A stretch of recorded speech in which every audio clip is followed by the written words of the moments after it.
విభజన హామీల అమలుకు సంబంధించి ఒకే అంశం ప్రాతిపదికగా రాష్ట్ర ప్రభుత్వం కేంద్రాన్ని సాయం కోరుతూ వస్తోంది. అదే తలసరి ఆదాయం. 2016-17లో ఆంధ్రప్రదేశ్ తలసరి ఆదాయం 1,23,000 తెలంగాణలో 1,55,000, తమిళనాడులో 1,53,000, కర్ణాటకలో 1,57,000 రూపాయల చొప్పున ఉంది. అంటే విభజన తర్వాత ఏపీకి పొరుగు రాష్ట్రాలతో 35,000 రూపాయల అంతరం ఏర్పడింది. అందువల్లనే ఆయా రాష్ట్రాలతో సమాన స్థాయికి వచ్చే వరకు కేంద్రం తగిన చేయూత ఇవ్వాలని రాష్ట్రం కోరుతూ వస్తోంది.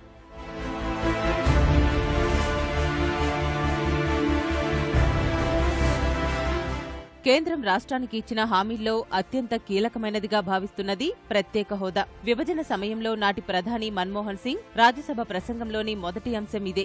ఏపీకి చేయూతనిచ్చేందుకు ప్రత్యేక హోదా ఇస్తామని 2014 ఫిబ్రవరి 20న మన్మోహన్ పార్లమెంటులో ప్రకటించారు. భాజపా సైతం ఈ ప్రతిపాదన పూర్తిగా సమర్థించడం సహా 10 సంవత్సరాలు ఇవ్వాలని పేర్కొంది. అధికారంలోకి వచ్చాక 14వ ఆర్థిక సంఘం సిఫారసుల మేరకు ప్రత్యేక హోదా ఇవ్వడం కుదరదని పేర్కొంది.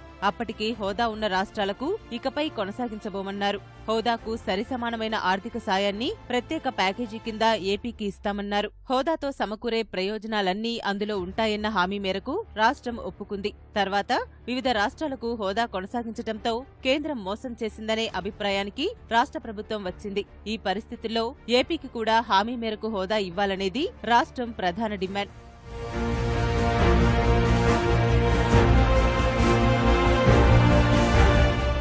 రాష్ట్ర విభజన తర్వాత హైదరాబాద్ను కోల్పోయిన రాష్ట్రం పురోభివృద్ధిని సాధించాలంటే పోలవరం ప్రాజెక్టును పూర్తి చేయడం తప్పనిసరి. రాజధాని అమరావతితో సహా పోలవరం నిర్మాణాన్ని రాష్ట్రం ప్రతిష్టాత్మకంగా తీసుకుంది. అందువల్లనే ముఖ్యమంత్రి విజ్ఞప్తి మేరకు ఎన్డీఏ ప్రభుత్వం తొలి కేబినెట్ సమావేశంలోనే ముంపు మండలాలను రాష్ట్రంలో విలీనం చేస్తూ ఆర్డినెన్స్ జారీ చేసింది. 2013-14 అంచనాల ప్రకారం 58,319 కోట్ల రూపాయల వ్యయమయ్యే ప్రాజెక్టుకు ఇప్పటి వరకు 10% నిధులు కూడా మంజూరు కాలేదు. నిధుల జారీ మందగించడం సహా DPR-2 ఆమోదం ప్రక్రియ కూడా ముందుకు సాగడం లేదు.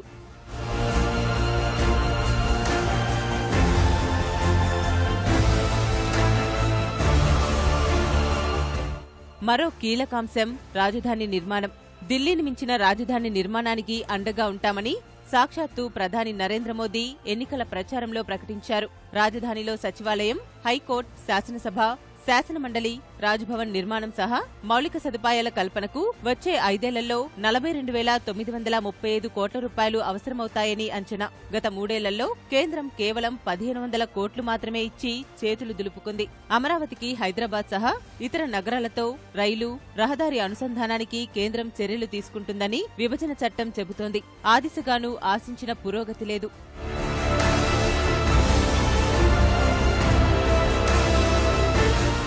విభజన అనంతరం రాష్ట్రానికి 16,000 కోట్ల ఆర్థిక లోటు ఏర్పడగా హామీ మేరకు కేంద్రమే భర్తీ చేయాల్సి ఉంది. ఇప్పటి వరకు 3,979 కోట్లు మాత్రమే అందించింది. మిగిలిన లోటు మొత్తాన్ని వార్షిక వాయిదాల్లో భర్తీ చేస్తామని 2016 సెప్టెంబర్లో చెప్పిన కేంద్ర ఆర్థిక మంత్రి అరుణ్ జైట్లీ 2017 మేలో లోటు అంత లేదంటూ పేర్కొన్నారు. కేవలం 4,117 కోట్లు మాత్రమే లోటు ఉందని చెప్పి తప్పించుకున్నారు.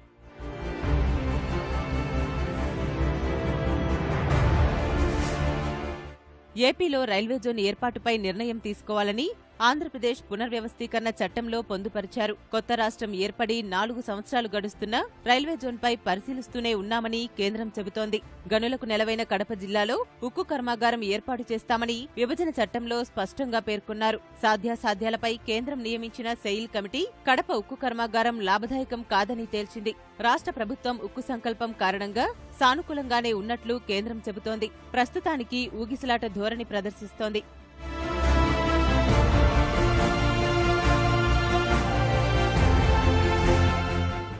ఏపీలో greenfield crude oil refinery, petrochemical complex ఏర్పాటు గురించి నిర్ణయం తీసుకోవాలని పునర్వ్యవస్థీకరణ చట్టంలో పేర్కొన్నారు. రాష్ట్ర ప్రభుత్వం ఇందుకోసం కాకినాడలో 20,000 ఎకరాల భూములను గుర్తించింది. సాధ్యాసాధ్యాలపై సమగ్ర సర్వే జరిపి 2016లో DPR సైతం అందించింది. ఇంతవరకు ఒక్క అడుగు కూడా ముందుకు పడలేదు. ఢిల్లీ ముంబై పారిశ్రామిక కారిడార్ తరహాలోనే విశాఖ చెన్నై పారిశ్రామిక కారిడార్ ఏర్పాటుకు విభజన చట్టంలో హామీ ఇచ్చారు. 800 కిలోమీటర్ల సుదీర్ఘ కారిడార్ ఏర్పాటుకు పెద్ద ఎత్తున మౌలిక సదుపాయాలు కల్పించాల్సి ఉంది. ఇందుకు వేల కోట్ల రూపాయలు అవసరం. జాతీయ పారిశ్రామిక కారిడార్లలో భాగంగానే ఈ ప్రతిపాదన ఉంది. National industrial corridor development and implementation trust ఈ ప్రాజెక్టును చేపట్టలేదు.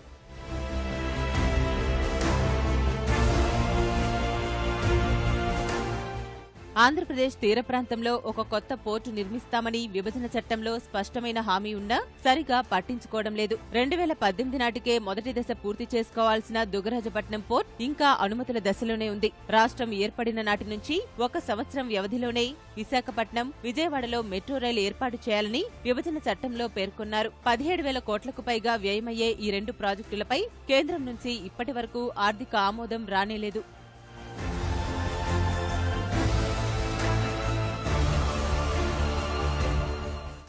IIT Tirupati, IIM Visakhapatnam, IISER Tirupati, NIT Tadepalligudem, triple IT Kurnool, IIPE Visakha, Guntur వ్యవసాయ విశ్వవిద్యాలయం, NIDM Vijayawada, AIIMS Mangalagiri, central university Anantapuram, గిరిజన విశ్వవిద్యాలయం విజయనగరం లాంటి జాతీయ విద్యాసంస్థలకు కేంద్రం నిధులు అందించాల్సి ఉంది.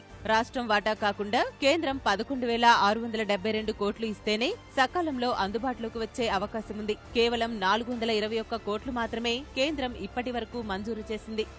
రాయలసీమ, ఉత్తరాంధ్రలోని 7 జిల్లాలకు బుందేల్ఖండ్ తరహాలో ప్రత్యేక అభివృద్ధి ప్యాకేజీ ఇస్తామని హామీ ఇచ్చారు. ఈ జిల్లాల అభివృద్ధికి 23,500 కోట్ల రూపాయలు ఖర్చు అవుతుందని అంచనా వేశారు.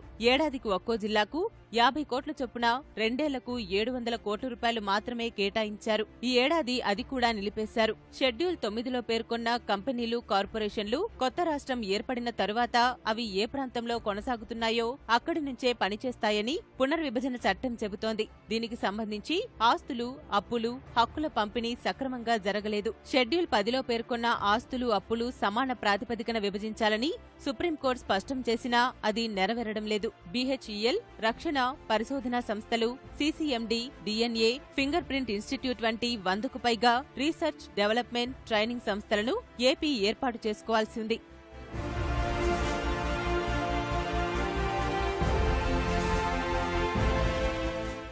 విభజన చట్టం సెక్షన్ 17, 26(1) ప్రకారం 2 తెలుగు రాష్ట్రాల్లో శాసనసభ సీట్లను పెంచాల్సి ఉంది. ఇందుకు సంబంధించిన ప్రతిపాదనలను 2016లోనే రాష్ట్ర ప్రభుత్వం సమర్పించింది. ఈ అంశంపై కేంద్రం ఇప్పటి వరకు స్పందించనే లేదు. 2017 జూన్ వరకు ఆంధ్రప్రదేశ్ నుంచి వినియోగించుకున్న విద్యుత్కు టీఎస్ జెన్కో 5,732 కోట్ల రూపాయల బకాయిలు చెల్లించాలి. ఈ విషయంలో చట్ట ప్రకారం కేంద్రం జోక్యం చేసుకుని బకాయిలు ఇప్పించాల్సిన బాధ్యత ఉంది. కేంద్రం ఆ దిశగా స్పందించటం లేదు. ఆంధ్రప్రదేశ్లో గ్రేహౌండ్స్ యూనిట్ ఏర్పాటుకు కేంద్రం ఆమోదం తెలిపింది. ఇందుకు అవసరమైన నిధులు మాత్రం మంజూరు చేయలేదు. ఉమ్మడి ఆంధ్రప్రదేశ్ పన్ను బకాయిలకు సంబంధించిన సమస్యలు ఇంతవరకు పరిష్కారం కాలేదు. పన్నుల విధానంపై రాష్ట్రం నష్టపోయేలా విభజన చట్టంలో ఉన్న పలు నిబంధనలను సరిచేస్తూ చట్ట సవరణ చేయాలని కోరుతున్నా కేంద్రం పట్టించుకోవడం లేదు.